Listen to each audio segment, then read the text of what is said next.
guys, welcome to my channel. Thank you so much for coming back. For those of you who don't already know me, my name is Mercy. I'm a BSN RN, and on this channel I talk about nursing, lifestyle, beauty, vlogs, and all of that good stuff. So if you would like to join my family, please go ahead and hit the subscribe button down below and also hit the notification button so you never miss another video from me again. With that being said, let's get into today's video.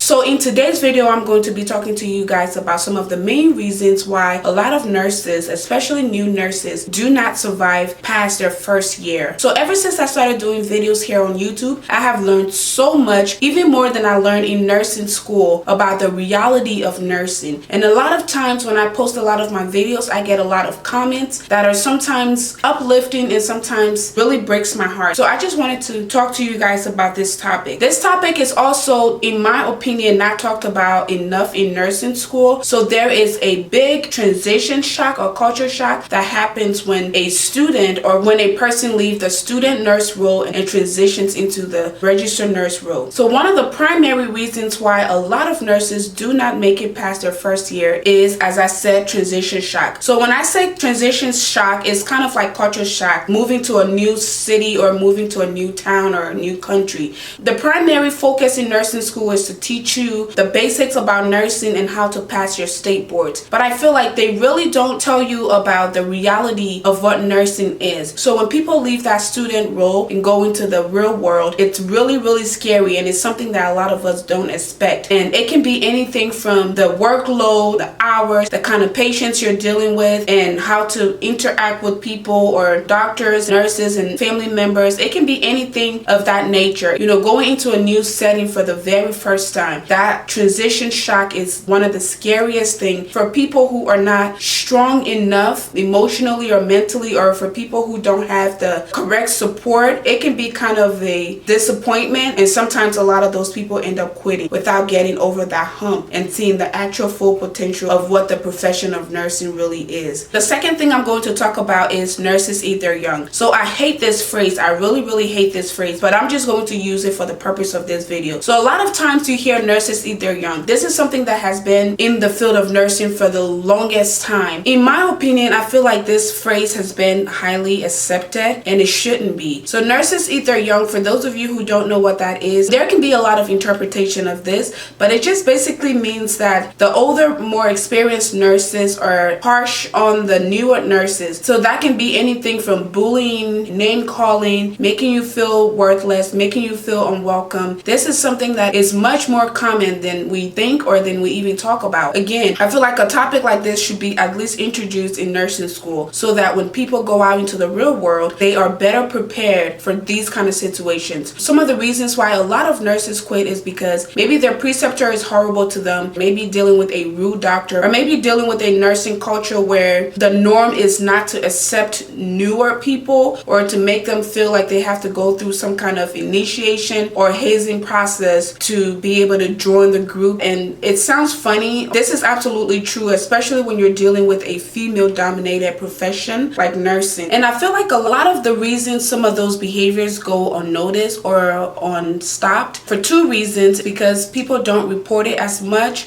or because of management. I know I was a victim of that situation. I have a whole separate video on that. But when it happened to me, because I was such a new nurse, I didn't know what I could do to fix the situation. I felt like I was alone. I felt like no one was there for me, so I ended up quitting. If you're in a position like that, or if something like that is happening to you, I would advise you to go and talk to your supervisors, talk to your manager, and if nothing happens, then go and talk to HR and see if they can switch you from that unit and put you somewhere else where you're more comfortable, or if there's anything else at all that can be done for you. The second reason why I feel like it still happens is because of management. I feel like managers and supervisors should really step in and really pay attention to these kind of situations, because sometimes it happens right underneath their noses and they don't know anything about it. Some of them do know about it, but they try to stay out of it, and they try to say that it's, you know, female drama, so they don't want to be a part of it. There should be a lot of consequences for things like this, because there is a lot of nurses out there, but we're losing nurses because of these reasons. A lot of those nurses, once they experience situations like this, they quit. They never get over that bump and see the full potential of nursing. Another thing that I think scares a lot of people is the responsibility. So you just came from nursing school. When you did go to clinical, you had your peers there, there, you had your clinical professor,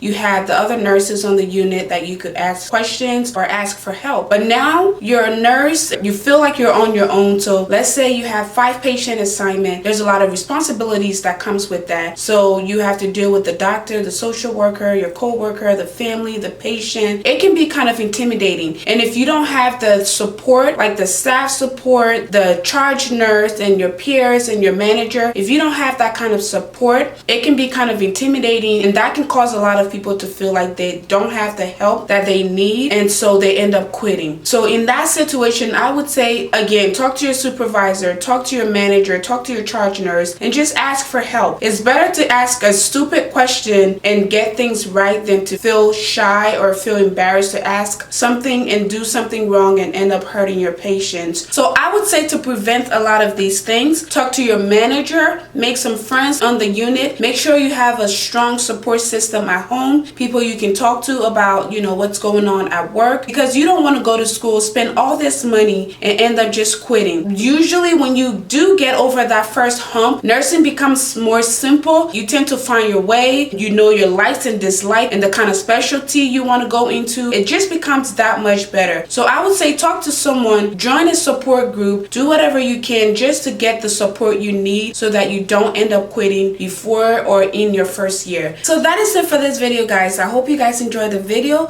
If you did, please don't forget to give me a big thumbs up. Also, don't forget to subscribe to the channel so you'll never miss another video again. If you have any comments, please don't forget to leave them down below. Give me a like on this video, and I'll see you guys in my next one. Bye.